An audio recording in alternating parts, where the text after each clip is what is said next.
So here's the first one of those blocks from earlier. That was provided by the manager of the camp. And then below we've got a functional requirement that's been written by one of our higher pupils. Okay, so a good functional requirement must be accurate and clear. So if we can come out of present mode so that way people who are viewing the Miro can get access to the emojis. I think they can emoji from the bottom actually, Can David. they? Oh, right, brilliant. That's right. We don't need to do that. Great. So if you just move your mouse a little bit or touch the screen, you should have access to your emoji. So I want you to have a look at that requirement. Let me know a wave right there. If you can do a head explosion or a thumbs up, depending on what you think of that requirement. So we're looking for accuracy and clearness, yeah? Yeah. I've seen a wave, but I've mostly seen some head explosions. Any more to come? We're looking for 9 votes. Yeah, 9 votes. Do you think that this is a good functional requirement? So for me, I'd be like, would the design team understand exactly what it is that's needed?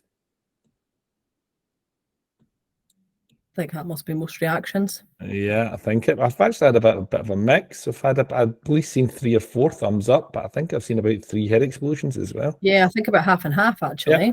Yep.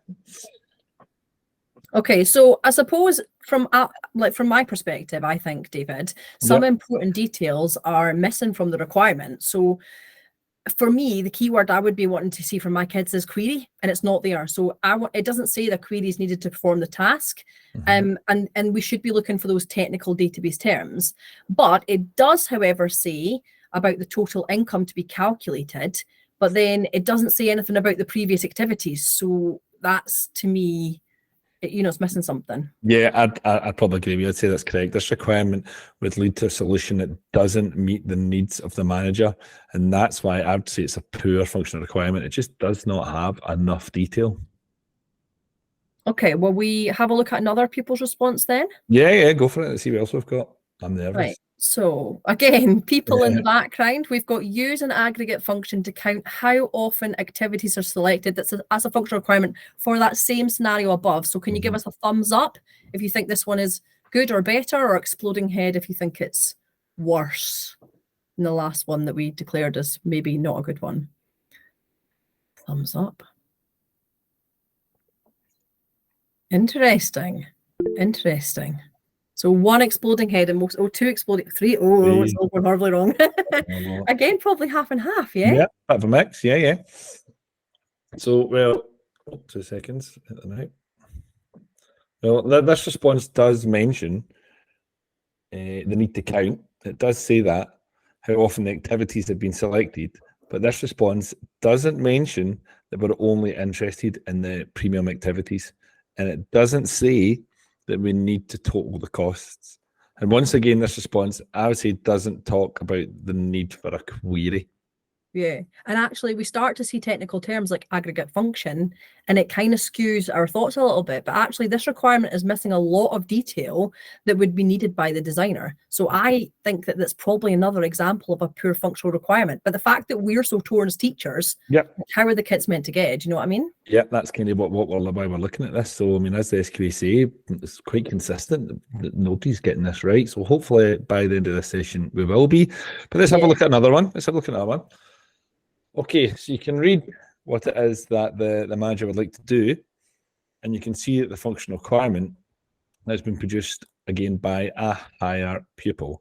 So just again, we're looking at functional requirements here. So take a minute to read over this.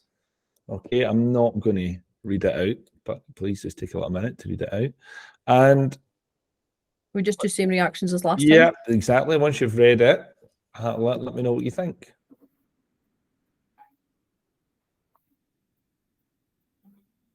I feel like I need a middle reaction. Like a wavy hand. Yeah, like a shrug. A shrug. Yeah, I should have put that in. But it's so interesting to kind of see what people think of these requirements.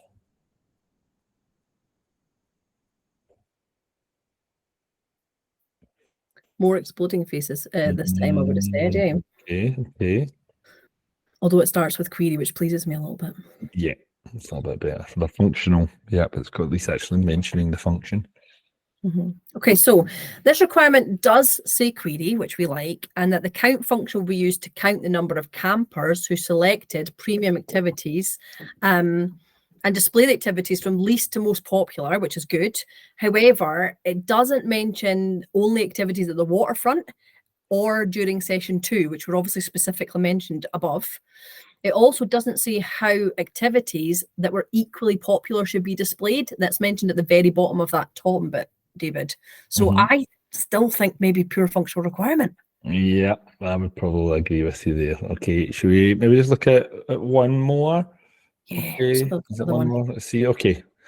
Again, I'm not going to read them out. Have a little read at this one. We don't need to read the bit at the top anymore, just the functional requirement written by a higher student. And let us know what you think.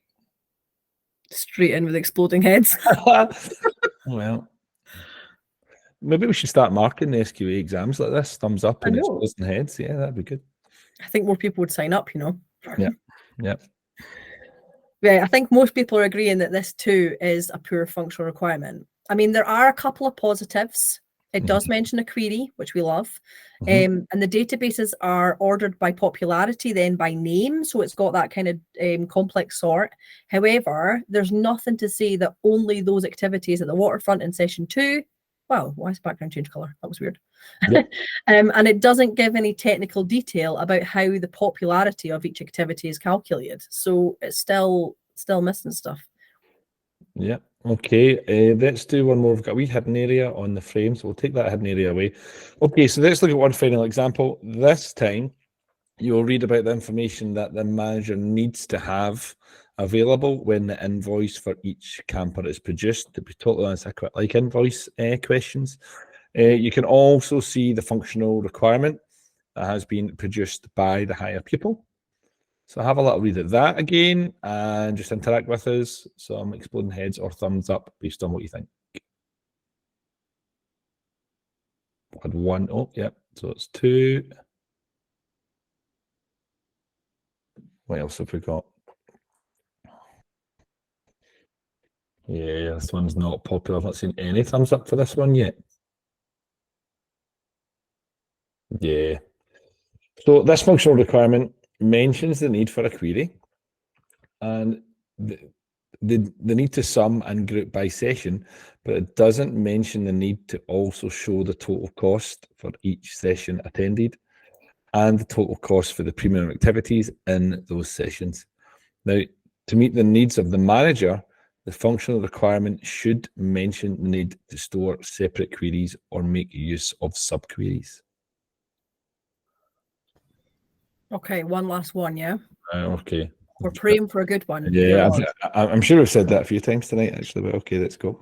Okay, for the last time on this slide, guys, have a look at that last green post-it and see what you think. Thumbs up if it's better or good, or exploding head if you think it's poor.